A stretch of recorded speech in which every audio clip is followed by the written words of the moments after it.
Harlan Ellison once wrote, "That's a good question. More than likely it will never be answered to your complete satisfaction. But then, how many questions ever are?" If there is a subject for which this is more painfully true, it's crop circles. I think the crop circles are a myth. No, I believe they're not man-made. People think it's engraving of the art, others think it's hedgehogs. I think they're a natural phenomenon created by natural energy in the earth. Specially trained by the KGB. Could be aliens. I think they're made by people. No, they're not man-made. What makes you say that? Well, because lots of people I know have made them. I think they're made by bolts of light. I love to think that aliens have come and done it. It's intelligence, and it's not human intelligence, neither. To think that these alien lights are going to come billions of light years just to kind of make pretty patches in a cornfield outside Avery, it's just ridiculous. Einstein in an alien body making geometrical prints on the earth to remind people that he still lives, but in an alien form. Are they the world's most interactive art form? Or are they the first whispers from a higher intelligence, seeking to guide humanity to a more enlightened path? Every year for more than a decade, hundreds of pilgrims from all over the world descend on the Wessex region of England to take part in this debate. Most land on the doorstep of the village of Alton Barnes in Wiltshire, creating a bizarre international subculture, much to the bemusement of the locals. So who are these people, and what do they want?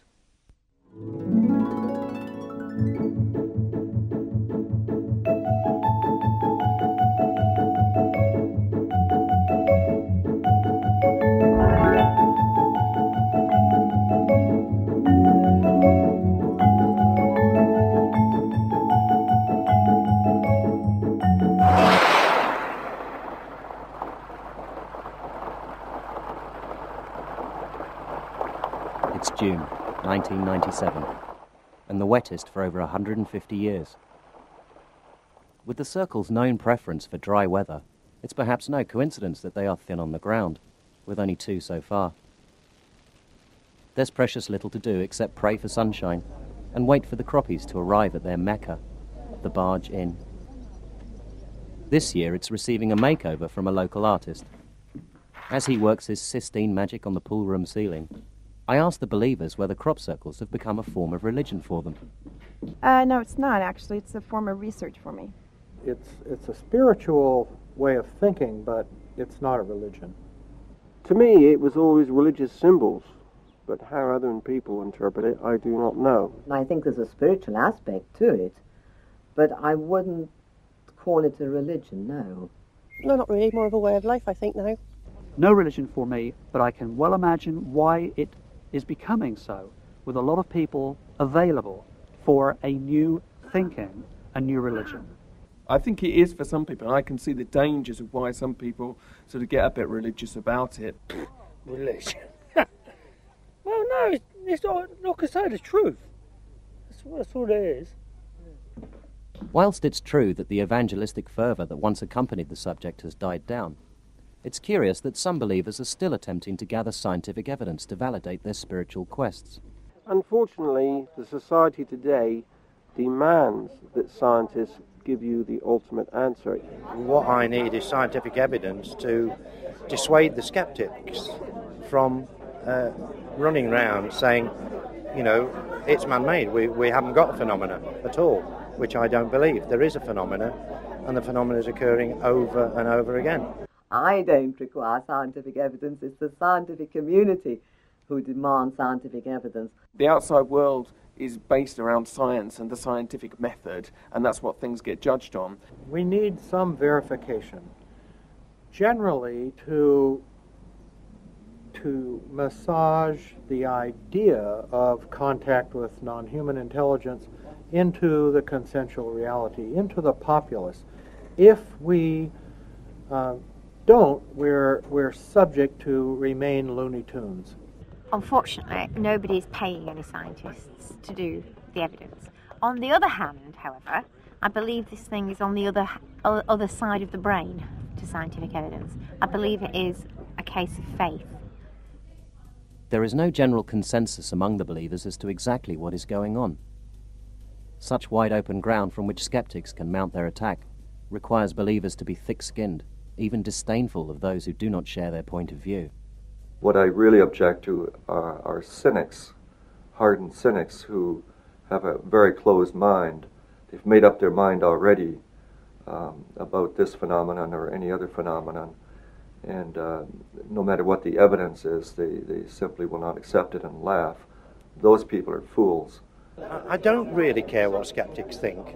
It's up to them if they want to, go off on tangents and mess up their own lives. If one is closed-mindedly skeptical, i.e. if one believes that there is no genuine phenomenon, despite overwhelming evidence, then I don't pay attention to that.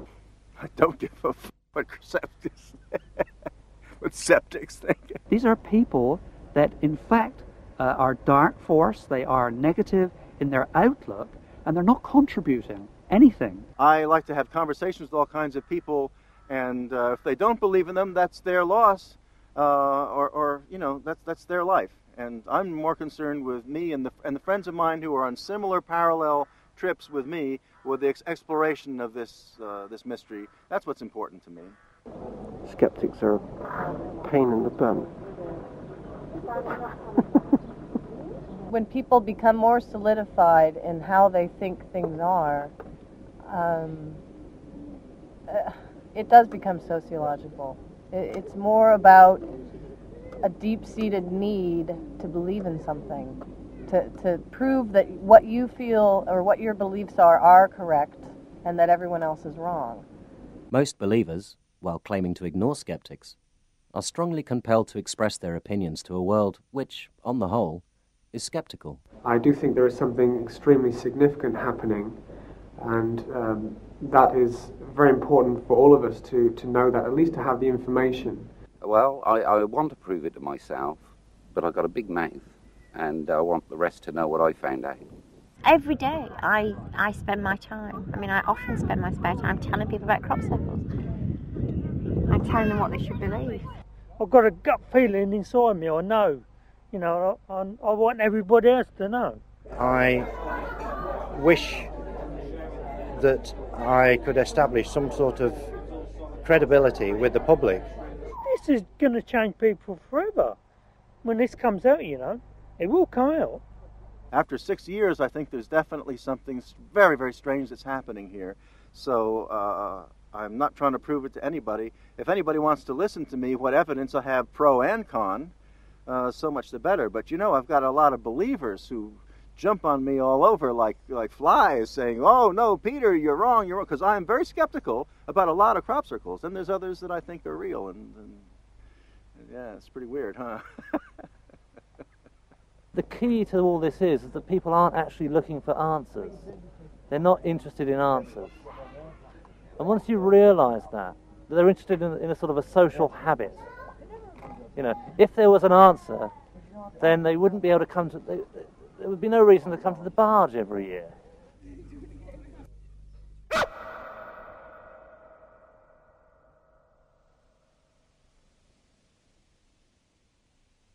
It's July, and the season is well underway. Formations are appearing thick and fast, and the barge inn is overwhelmed with visitors.